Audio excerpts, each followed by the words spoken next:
उत्तर भारत के छोटे से गांव भोरगढ़ की मिट्टी हर सुबह सूरज की किरणों से मुस्कुराने की कोशिश करती थी। पर इस साल सूरज कुछ ज्यादा ही सख्त निकला था।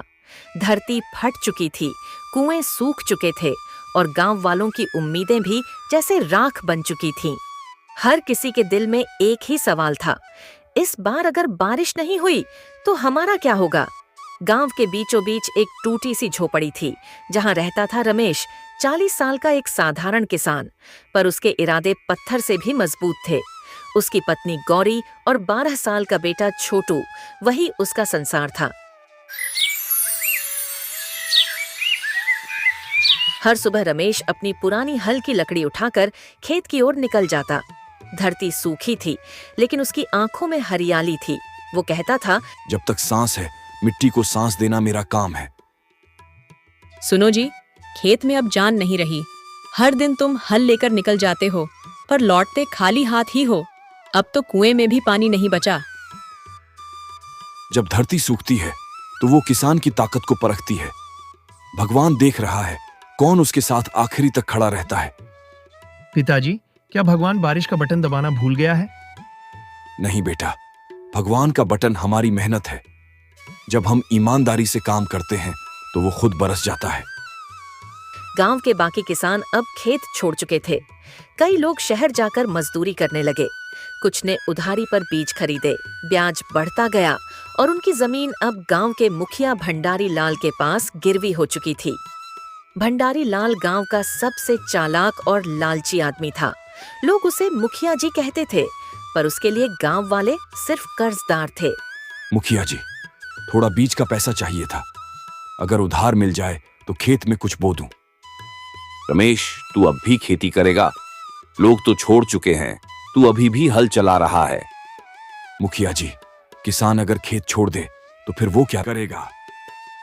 ठीक है, ले जा पैसे, पर ब्याज महीने का 2% रहेगा। और अगर तू चुका ना पाया तो खेत मेरा। खेत मेरा जन्म है मुखिया जी, जन्म कोई बेच नहीं सकता।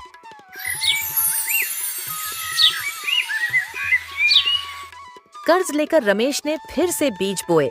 उसके हाथों में छाले पड़ गए, लेकिन वो मिट्टी को अपने पसीने से सींचता रहा। हर शाम गौरी रोटी लेकर खेत में आती, छोटू मिट्टी में खेलता और रमेश आकाश को देखता। कब बरसेगा तू? इस बार भगवान मेहरबानी करे, वरना हमारे हिस्से में कुछ नहीं बचेगा। भगवान करेगा गौरी। मिट्टी ने जब तक मुझ पर भरोसा किया है, मैं उस पर से भरोसा नहीं तोड़ूंगा। पापा, खेत को इतना पानी चाहिए क्यों? क्योंकि बेटा, खेत भी सांस लेता है। जब बारिश नहीं होती तो वो घुटने लगता है।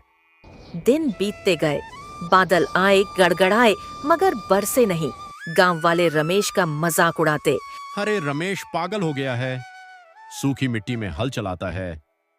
रमेश बस मुस्कुराता और कहता, धरती माँ को हिम्मत दिखानी पड़ती है, तभी वो फसल जनती है।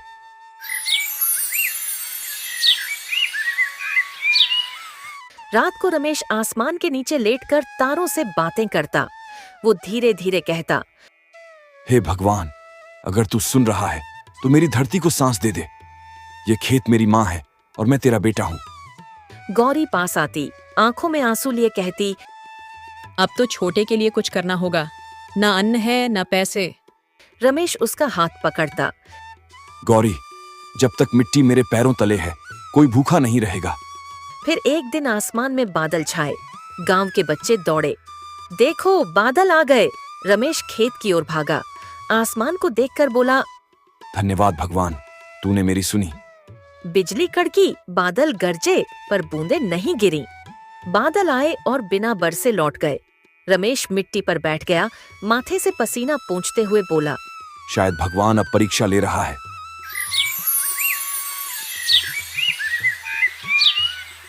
कुछ दिनों बाद गांव में खबर फैली, सरकार की ओर से सूखा सहायता फंड आया है। मुखिया भंडारी लाल ने घोषणा की, जिसके खेत बंजर हैं उसे पैसा मिलेगा। मुखिया जी, मेरे खेत में भी बारिश नहीं हुई, मैं भी हकदार हूं इस पैसे का। अरे रमेश, तू तो अभी भी खेत में हल चला रहा है। सरकार का पैसा तो उनके लिए है जो खेती छोड़ चुके हैं। तो क्या मेहनत करना अब गुनाह है?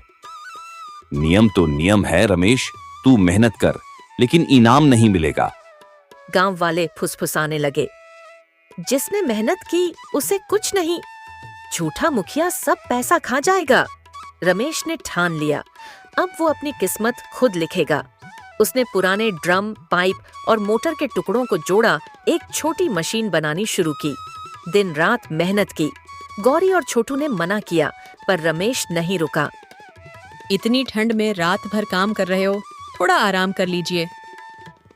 आराम तो तब मिलेगा जब धरती मुस्कुराएगी। पिताजी, जब खेत हरियाला हो जाएगा तो मैं उसमें पतंग उड़ाऊंगा। जरूर बेटा, उस दिन तेरे पापा जीत जाएंगे। 3 रातों की मेहनत के बाद रमेश की मशीन तैयार हो गई। उसने मोटर चलाई, कुएं से पानी खींचकर खेत में बहने लगा। गांव वाले दौड़ पड़े। बच्चे खुश होकर बोले, देखो, रमेश काका के खेत में पानी आ गया। रमेश ने मिट्टी की एक मुट्ठी उठाई, माथे से लगाई और कहा, माँ धरती, तेरी सांसें वापस लाया हूँ।